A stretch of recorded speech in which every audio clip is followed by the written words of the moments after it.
As she grew up, everybody about her did his best to convince her that she was somebody, and the girl herself was so easily persuaded of it that she quite forgot that anybody had ever told her so, and took it for a fundamental, innate, primary, firstborn, self-evident, necessary and incontrovertible idea and principle that she was somebody. And far be it from me to deny it. I will even go so far as to assert that in this odd country there was a huge number of somebodies. Indeed, it was one of its oddities that every boy and girl in it was rather too ready to think he or she was somebody. And the worst of it was that the princess never thought of there being more than one somebody. And that was herself. Far away to the north, in the same country, on the side of a bleak hill, where a horse chestnut or a sycamore was never seen, where were no meadows rich with buttercups, only steep, rough, breezy slopes covered with dry, prickly furze and its flowers of red gold, or moister, softer broom with its flowers of yellow gold and great sweeps of purple heather mixed with bilberries and crowberries and cranberries. No, I am all wrong. There was nothing out yet but a few furze blossoms. The rest were all waiting behind their doors till they were called. And no full, slow-gliding river with meadow sweet along its oozy banks. Only a little brook here and there that dashed past without a moment to say, "How do you do?" There. Would you believe it?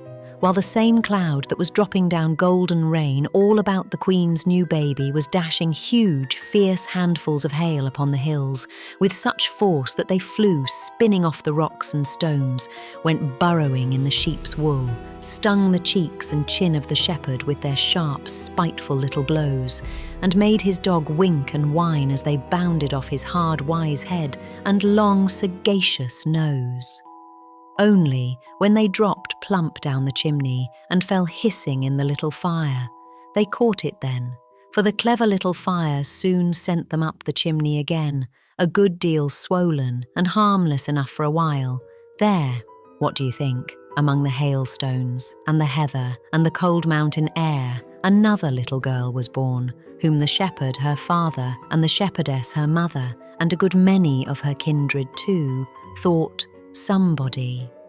She had not an uncle or an aunt that was less than a shepherd or dairymaid, not a cousin, that was less than a farm labourer, not a second cousin that was less than a grocer, and they did not count father.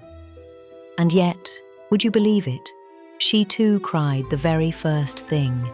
It was an odd country.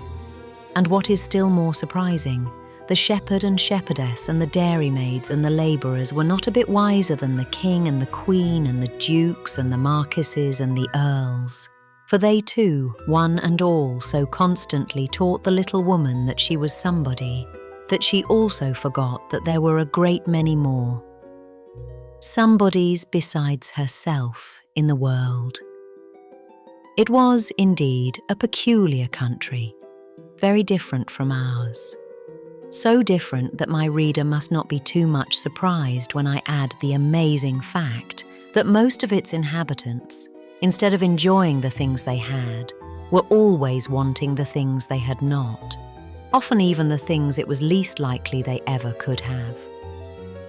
The grown men and women being like this, there is no reason to be further astonished that the Princess Rosamond, the name her parents gave her because it means Rose of the World, should grow up like them, wanting everything she could and everything she couldn't have. The things she could have were a great many too many, for her foolish parents always gave her what they could. But still there remained a few things they couldn't give her, for they were only a common king and queen. They could and did give her a lighted candle when she cried for it, and managed by much care that she should not burn her fingers or set her frock on fire. But when she cried for the moon, that they could not give her. They did the worst thing possible instead, however, for they pretended to do what they could not. They got her a thin disc of brilliantly polished silver, as near the size of the moon as they could agree upon. And for a time, she was delighted. But unfortunately, one evening she made the discovery that her moon was a little peculiar, inasmuch as she could not shine in the dark. Her nurse happened to snuff out the candles as she was playing with it, and instantly came a shriek of rage, for her moon had vanished. Presently, through the opening of the curtains, she caught sight of the real moon, far away in the sky, and shining quite calmly as if she had been there all the time, and her rage increased to such a degree that if it had not passed off in a fit, I do not know what might have come of it.